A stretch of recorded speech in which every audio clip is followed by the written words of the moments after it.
Students, good morning. Today I'd like to start trigonometry for class 10th. So the topic of your chapter, your book is Introduction of Trigonometry. So let's start. First of all, I would like to tell you about trigonometry. Trigonometry का मतलब होता है त्रिकोणमिति। Trigonometry का मतलब होता है त्रिकोणमिति। त्रिकोणमिति का मतलब तीन कोणों का मापन। तो जाहिर सी बात है कि सबसे पहले हम लोग त्रिभुज बनाने की कोशिश करते हैं ताकि हम इसके बारे में और बेहतर तरीके से जान सकें। तो ये हमने एक ट्रायंगल बनाया। ट्रिग्नोमेट्री में आप ये ध्यान रखिए कि आपको एक राइट एंगल ट्रायंगल को ही बनाना है। राइट एंगल ट्रायंगल से ही कैलकुलेशन को करना है। आप इन पॉइंट्स को नाम दे दीजिए ए, बी और सी। आपने अर्लियर क्लासेस में पढ़ा होगा, इसको हम कहते हैं बेस। क्या कहते हैं? बेस। इसको कहते हैं परपेंडिकुलर और इसको कहते हैं हाइपोटेनस। तो बेस, परपेंडिकुलर और हाइपोटेनस। सबसे पहले आप ध्यान रखिए कि ये राइट एंगल होना चाहिए, 90 डिग्री का एंगल होना चाहिए। अब जो ट्रिग्नोमेट्री से रिलेटेड जो चीजें आपको पढ़नी है, वो सबसे पहला जो आपका चैप्टर है वो है ट्रिग्नोमेट्रिक रेशियो। ट्रिग्नोमेट्रिक रेशियो का मतलब हुआ कि त्रिकोणमिति के जो इसकी जो ट्रायंगल की जो साइड्स हैं, इनके आपस में क्या रेशियो होते हैं। ये जो भी आपके सामने साइड्स दिए गए हैं, इनका एक दूसरी साइड के साथ कोई ना कोई रिलेशन है। उसी रिलेशन को, उसी रेशियो को ही हम ट्रिग्नोमेट्रिक रेशियोज के नाम से जानते हैं। और ये ट्रिग्नोमेट्रिक रेशियोज 6 तरह के होते हैं। कितने तरह के होते हैं? 6 तरह के होते हैं। सबसे पहला होता है वो होता है साइन थीटा। थीटा का मतलब जो एंगल, जहां का भी आप एंगल कैलकुलेट कर रहे हैं, साइन थीटा। तो साइन थीटा का मतलब होता है परपेंडिकुलर अपॉन हाइपोटेनस। क्या होता है?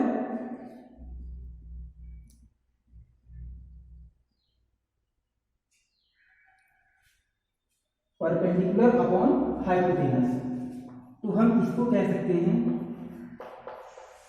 ए B upon A C, perpendicular upon hypotenuse. आप ये जरूर ध्यान दीजिए कि अगर ये थीटा, जो मैं इस थीटा की बात कर रहा हूँ, तो इस थीटा के लिए है। अगर एंगल यहाँ बनेगा, अगर हम साइन ए की बात करें तो वहाँ की ये जो साइड है आपकी परपेंडिकुलर हो जाएगी और ये हाइपोटेनस हो जाएगा। मतलब ये है कि आपको थीटा, जिस जगह पे आप जो थीटा ढूंढ रहे हैं, जिस जगह पे आपने थीटा को पुट किए हुए हैं, उसी की ही वैल्यू के अकॉर्डिंग आप रखेंगे। तो साइन थीटा, अगर थीटा यहाँ है तो, अगर ये थीटा यहाँ है तो ये परपेंडिकुलर और ये हाइपोटेनस, तो इसको आप कहेंगे परपेंडिकुलर अपॉन हाइपोटेनस। दूसरा होता है कॉस थीटा। तो कॉस थीटा का मतलब होता है बेस अपॉन हाइपोटेनस, यानी कि बीसी अपॉन एसी। उसके बाद आता है टेन थीटा। तो टेन थीटा का मतलब होता है परपेंडिकुलर अपॉन बेस। क्या होता है? Perpendicular upon base.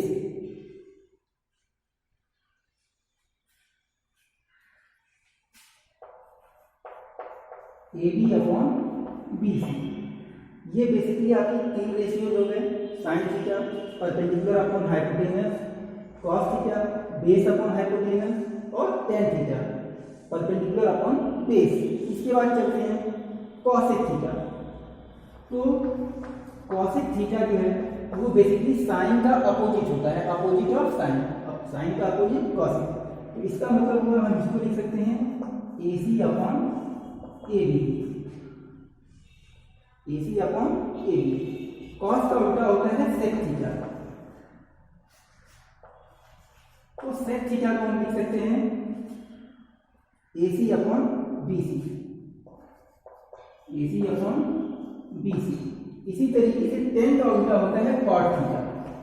तो cot theta is equal to हम लिख सकते हैं B C upon A B, B C upon A B. तो ये आपका जो बेसिक है इस ट्रायंगल से रिलेटेड आपके सामने मैंने बताया कि साइन थीटा होता है perpendicular upon hypotenuse, cos theta होता है बेस अपॉन हाइपोटेनस और टेन थीटा होता है परपेंडिकुलर अपॉन बेस। उसी तरीके से साइन का उल्टा कॉसेक थीटा AC अपॉन AB, कॉस का उल्टा सेक थीटा AC अपॉन BC और टेन का उल्टा होता है कॉट थीटा यानी कि BC अपॉन AB। इसमें अब आप ये जरूर ध्यान रखिए कि जहाँ भी थीटा पूछेगा आप उस थीटा को जरूर ध्यान रखें, ठीक है। इसके अलावा इनके आपस में जो रिलेशन होते हैं, जैसा कि मैंने आपको बताया कि साइन थीटा जो होता है वो कॉसेक थीटा का उल्टा होता है, या सेक थीटा जो होता है वो कॉस का उल्टा होता है, या टेन थीटा जो होता है वो कॉट थीटा का उल्टा होता है, अपोजिट होता है। तो इसके बारे में हम और भी जानते हैं।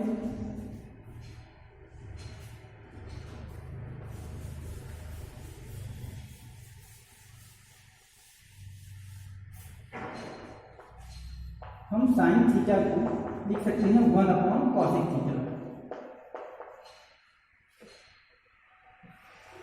कॉस थीटा को लिख सकते हैं 1 अपॉन सेक थीटा और टेन थीटा को लिख सकते हैं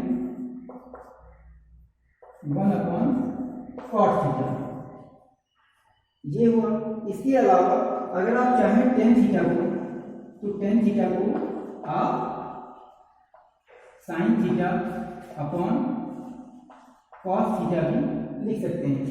अब क्योंकि टेन का अपोजिट कॉट होता है तो आप कॉट थीटा को भी आप लिख सकते हैं cos theta upon sine theta. तो ये बेसिकली कुछ रेशियोज हैं जो आपके पहले चैप्टर में दिए गए हैं। अब इसके बारे में हम और डिटेल में जानेंगे। सबसे पहले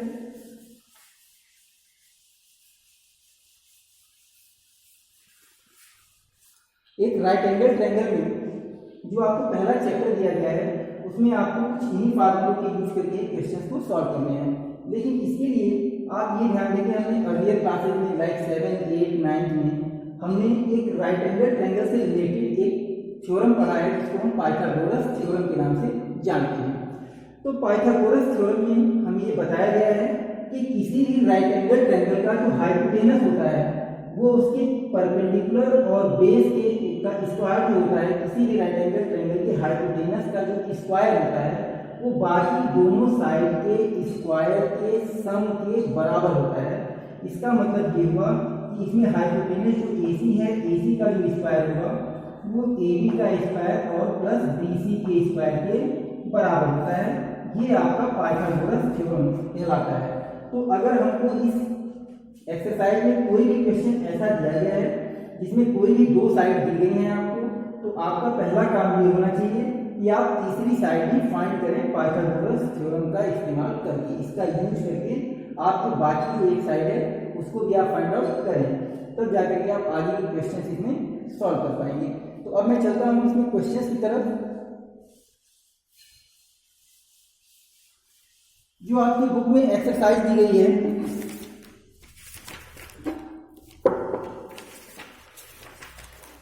इस एक्सरसाइज में आपको दिया है, ये आपके बुक का पहला चैप्टर है मेरे हाथ में, एक्सरसाइज 8.1। अब हम इसको सॉल्व करते हैं। एक्सरसाइज 8.1 की तरफ चलते हैं। इसमें जो क्वेश्चन नंबर 1 दिया गया है मैं बता रहा हूं आपको, in a triangle ABC right angle at B, यानी कि आपको एक ट्रायंगल बनाना है ABC, यहाँ पे राइट एंगल है यानी कि ये B होगा, ये A और ये C। आपने एक ट्रायंगल बनाया, उसके बाद से कह रहा है कि इसमें आपको कुछ साइड दी गई है AB = 24। अब यहाँ पर आप AB देखें यानी कि ये जो साइड है ये 24 सेंटीमीटर दी गई है। जो दूसरी साइड आपको BC को 7 दी गई है, ये 7 सेंटीमीटर है। आपको वैल्यू बतानी है। इसमें दो क्वेश्चन करके दिए गए हैं। सबसे पहले पहला क्वेश्चन आपको दिया गया है साइन A और कॉस A, इसकी वैल्यू आपको बतानी है। और सेकंड जो क्वेश्चन है इसके लिए आपको दिया गया है साइन C और कॉस C। ये आपके सामने क्वेश्चन है। अब सबसे पहले आप देखें, जैसे कि मैंने अभी अभी आपको बताया कि अगर कोई भी दो साइड आपको दी गई है तो आपको पाइथागोरस थ्योरम का यूज करके पहले जो थर्ड साइड है उसको फाइंड करना है। यानी कि आप पहले फाइंड करेंगे इसमें AC, तो आपको AC निकालने के लिए आपके सामने मैंने अभी भी पाइथागोरस थ्योरम बताया कि AB का स्क्वायर और प्लस BC का स्क्वायर ये होता है। अब यहाँ पर हम कैलकुलेट करें अगर AC का स्क्वायर तो 24 दिया गया है, तो यहाँ पे हम लिखेंगे 24 का स्क्वायर और BC का स्क्वायर ये यानी कि 7 का स्क्वायर। अब फिर हम सॉल्व करते हैं तो AC का स्क्वायर इज इक्वल टू हमें मिलता है 576 और इसका मिलता है 49। अब हम AC का स्क्वायर ये हो जाएगा 625 और अब आप क्या करेंगे कि AC के लिए आप इसका स्क्वायर रूट निकाल देंगे 625 का, तो आपको AC इज इक्वल टू मिलेगा 25। तो आपकी ये जो साइड है ये आपके सामने आ गई 25। अब आपको चलना है क्वेश्चन की तरफ। क्वेश्चन आपसे पूछ रहा है साइन A।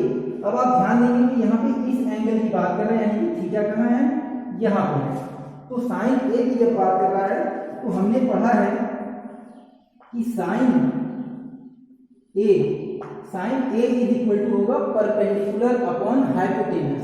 क्या होगा? Perpendicular upon hypotenuse. तो अगर एंगल यहाँ बन रहा है तो उस कंडीशन में आपकी ये जो साइड होगी BC ये परपेंडिकुलर हो जाएगी और ये AC हाइपोटेनस रहेगी। तो आप इसको साइन A की जगह पे लिख सकते हैं क्या? BC अपॉन AC और इसका आंसर आएगा BC कितना है 7 अपॉन AC कितना हमने निकाला 25। तो ये आ गया आपका 7 अपॉन 25 की साइन A की वैल्यू होगी। इसी तरीके से cos A की वैल्यू आप देखेंगे तो cos A के लिए जो होगा वो cos A क्या होगा? एंगल यहाँ बन रहा है तो उसके लिए ये बेस होगा और ये हाइपोटेनस होगा, यानी कि आप लिखेंगे AB अपॉन AC और इसके लिए आप लिखेंगे 24 अपॉन 25। ये आपका हो गया cos A की वैल्यू हो गई। अब हम सेकंड की तरफ चलते हैं sin C की तरफ। तो sin C यानी कि एंगल आपका यहाँ बन रहा है, तो जब एंगल यहाँ बने या यहाँ बने तो इन दोनों ही कंडीशन में ये बेस होता है और ये परपेंडिकुलर होता है, आपको मैंने भी बताया। तो अब आप जब सेकंड क्वेश्चन की तरफ चलेंगे तो आपको जो मिला हुआ है sin C, तो sin C के लिए आप क्या करेंगे? sin C का मतलब एंगल यहाँ बना तो ये परपेंडिकुलर होगा, परपेंडिकुलर अपॉन हाइपोटेनस, यानी कि यहाँ पे आपकी वैल्यू हो जाएगी AB अपॉन AC। तो ये हो जाएगा 24 अपॉन 25। और फिर आपका जो सेकेंड था ये cos C के लिए, तो इसके लिए भी आप दे देंगे कि cos C के लिए क्या होगा? बेस अपॉन हाइपोटेनस यानी कि BC अपॉन AC और इस कंडीशन में आप क्या लिखेंगे? 7 अपॉन 25। तो ये आपका पहला क्वेश्चन है, आपकी जो एक्सरसाइज दी गई है उसका पहला क्वेश्चन है।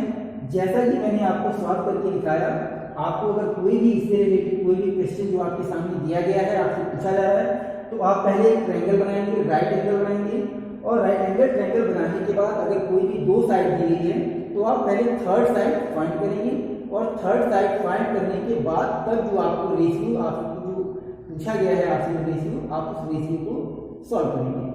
चलते हैं नेक्स्ट क्वेश्चन की तरफ।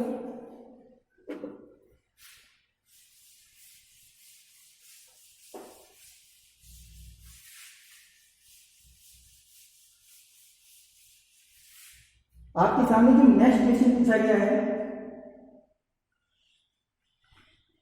In figure 8.13 find tan P minus cot R। आपको एक क्वेश्चन ये एक फिगर दिया गया है, इसी फिगर के अकॉर्डिंग आपको क्वेश्चन को सॉल्व करना है।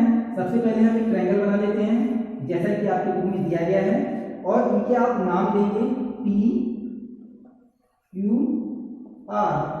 आपको इसके अलावा इसकी साइड्स जो हैं वो दी गई हैं। आपको PQ जो है वो 12 सेंटीमीटर दिया गया है और ये आपको 13 सेंटीमीटर दिया गया है। और क्वेश्चन में आपसे पूछा गया है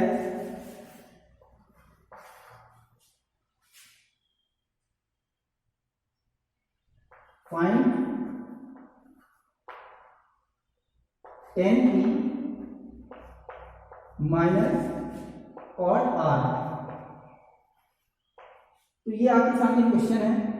तो सबसे पहले आप देखें, आपको tan P और cot R इसकी वैल्यू को फाइंड आउट करना है। तो tan P और cot R की वैल्यू के लिए सबसे पहले आप ध्यान देंगे कि आपको QR की जरूरत है। आपके सामने इसकी दो साइड दी गई हैं, आपको थर्ड साइड फाइंड करनी है। तो इसके लिए मैंने जैसा आपको फॉर्मूला बताया हाइपोटेनस पर पाइथागोरस थ्योरम, तो पाइथागोरस थ्योरम के अकॉर्डिंग यहाँ पे हाइपोटेनस पी आर है, पी आर का स्क्वायर जो है वो पी क्यू बी स्क्वायर और प्लस क्यू आर के स्क्वायर के बराबर होगा। आपको फाइंड क्या करना है, क्यू आर फाइंड करना है। तो आप लिखेंगे क्यू आर का square is equal to P R square और माइनस पी क्यू स्क्वायर। अब यहाँ पे हम चलते हैं क्यू आर की तरफ। ये आपका क्यू आर का स्क्वायर और यहाँ आप देख रहे हैं कि पी आर कितना है 13, यानी कि 13 का स्क्वायर और माइनस आपको ये दिखाई दे रहा है 12 का स्क्वायर। अब आप चलेंगे Q R square is equal to 13 का स्क्वायर 169 और 12 का स्क्वायर 144। अब आप चलेंगे फिर Q R square is equal to, इसमें से जब इसको आप सब्ट्रैक्ट करेंगे तो आपको मिलेगा 25 और तब Q R is equal to हो जाएगा √25। इट मीन्स कि क्यू आर की वैल्यू हो जाएगी 5। अब आपके पास ये जो तीसरी साइड थी ये आपने फाइंड कर ली 5 सेंटीमीटर, ठीक है। अब आप चलते हैं 10p की तरफ। तो 10p के लिए आप देखेंगे थीटा यहाँ बन रहा है, तो 10 के लिए जब थीटा यहाँ बन रहा है तो आप 10p की वैल्यू को लिखेंगे। तो आप लिखेंगे 10p इज इक्वल टू, मैंने आपको पहले ही बताया कि ट्रिग्नोमेट्रिक रेशियो में जो 10 की वैल्यू होती है तो 10 थीटा होता है परपेंडिकुलर अपॉन बेस।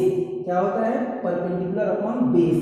तो थीटा जब यहाँ बन रहा है तो ये आपका परपेंडिकुलर होगा और ये बेस होगा। ये अभी हमने फाइंड किया है 5। तो 10p के लिए हम लिख सकते हैं Q R upon P Q.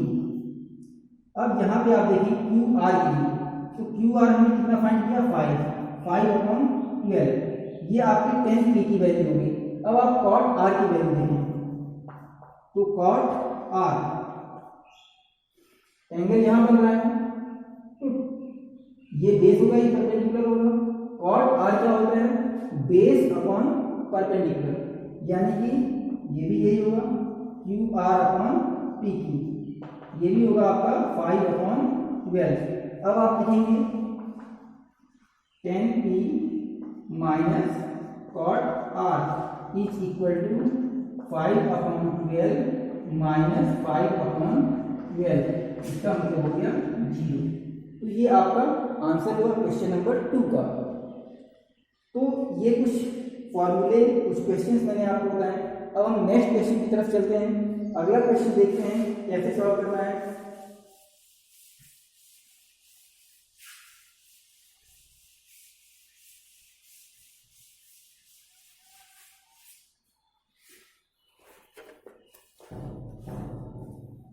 आपको थर्ड क्वेश्चन सिंपली दिया गया है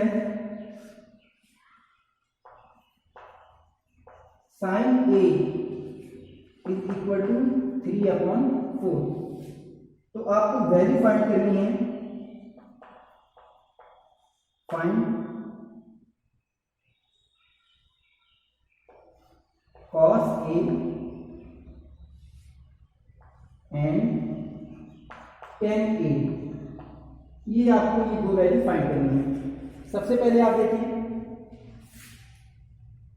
आपको साइन ए दिया गया है, आपसे कॉस ए और टेन ए पूछा जा रहा है। आप सबसे पहले राइट एंगल ट्रायंगल बनाएं। आप इसको नाम देते हैं ए बी सी। आप देखिए आपको दिया गया है साइन ए 3 अपॉन 4। तो जैसा आपको पता है कि साइन क्या होता है, परपेंडिकुलर अपॉन हाइपोटेनस। इसका मतलब ये हुआ कि ये जो साइड है ये आपका होगा 3 और ये जो होगा वो 4, तभी जाकर के आपका बनेगा 3 अपॉन 4 या sine A equal to 3 upon 4 perpendicular upon hypotenuse. अब इस कंडीशन में अब आपको पहले ए बी फाइंड करना पड़ेगा। ए बी फाइंड करने के बाद तब आप कॉस ए और टेन ए को फाइंड कर सकते हैं। अब ए बी कैसे फाइंड करेंगे, तो फिर आपको वही पाइथागोरस थ्योरम की तरफ चलना है। तो ए बी का जो स्क्वायर होगा वो बी सी के स्क्वायर में से ए सी के स्क्वायर को आप माइनस करेंगे। तो यहाँ पे जो ए बी का स्क्वायर होगा वो 4 का स्क्वायर और ये आपका 3 का स्क्वायर, तो ये जो ए बी स्क्वायर है ये हो जाएगा 16 माइनस 9, तब ए बी का स्क्वायर इज इक्वल टू 7 और तब A B is equal to होगा √7। अब आपके सामने वैल्यू आ गई ए बी की √7। अब चलते हैं cos ए की तरफ, ये वैल्यू आपने फाइंड कर ली √7। अब cos ए के लिए आप देखें तो cos ए क्या होगा, बेस अपॉन हाइपोटेनस यानी कि √7/4। और फिर आप tan की बात कर रहे हैं तो tan A is equal to होगा परपेंडिकुलर अपॉन बेस यानी कि 3/√7। तो ये आपका क्वेश्चन नंबर 3 था जो मैंने अभी आपके बुक पे सॉल्व किया है। अब हम चलते हैं अगले क्वेश्चन की तरफ।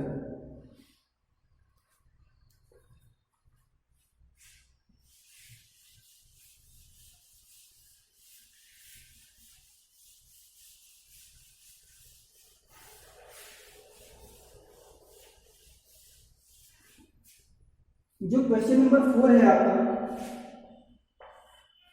क्वेश्चन नंबर 4 में आपसे कहा जा रहा है कि if 15 cot A is equal to 8, ये आपको दिया गया है, इतना है। उसके बाद आपको फाइंड क्या करना है,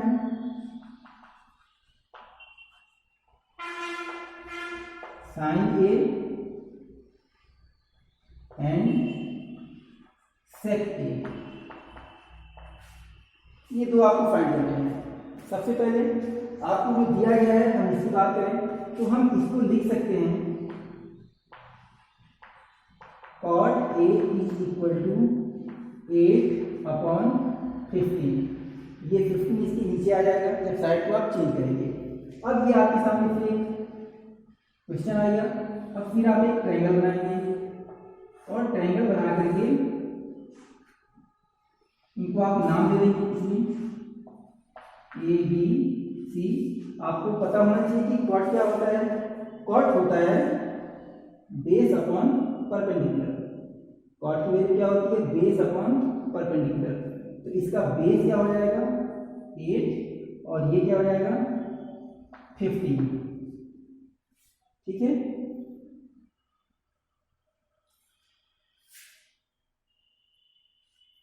अब आपको फिर ये BC फाइंड करनी है, तो इसके लिए आप क्या करेंगे 15 का स्क्वायर और प्लस 8 का स्क्वायर आप सॉल्व करेंगे। 15 का स्क्वायर होता है 225 और 8 का होता है 64 और इन दोनों को आप ऐड करेंगे तो 5 और 4 9 और ये आपका हो गया 8 और ये 2। जब आप इसका स्क्वायर रूट निकालेंगे, मैंने इसको शॉर्ट तरीके से मैंने बता दिया है, करना आपको फिर वैसे ही BC का square is equal to AC का स्क्वायर और प्लस AB का स्क्वायर, तो आपका ये आएगा और इसका जो स्क्वायर रूट होगा वो होगा 17, यानी कि ये साइड में आपकी 17 आएगी। अब आपके पास तीनों साइडें हो गई। अब आपको जो भी फाइंड करना है, सबसे पहले साइन आपको फाइंड करना है। तो साइन ए के लिए आप लिखेंगे परपेंडिकुलर अपॉन हाइपोटेनस यानी कि AC अपॉन BC और ये आपका आएगा 15/17। फिर आप सेक ए की बात करें तो सेक ए, अब मैंने आपको बताया कि सेक जो होता है वो कॉस का उल्टा होता है, कॉस का अपोजिट होता है। तो कॉस इज इक्वल टू क्या होता है, बेस अपॉन हाइपोटेनस। इसका मतलब सेक इज इक्वल टू क्या होगा, हाइपोटेनस अपॉन बेस। इसका मतलब आप लिख सकते हैं BC अपॉन AB और इसको आप करेंगे 17/8। तो ये आपके आंसर हो गए। क्वेश्चन नंबर 4 का आंसर है। इस तरीके से आपको क्वेश्चन नंबर 4 सॉल्व करना है।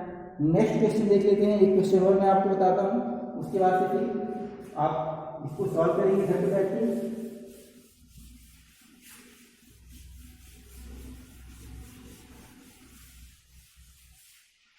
क्वेश्चन नंबर 5 की तरफ चलते हैं। तो क्वेश्चन नंबर 5 में आपको दिया गया है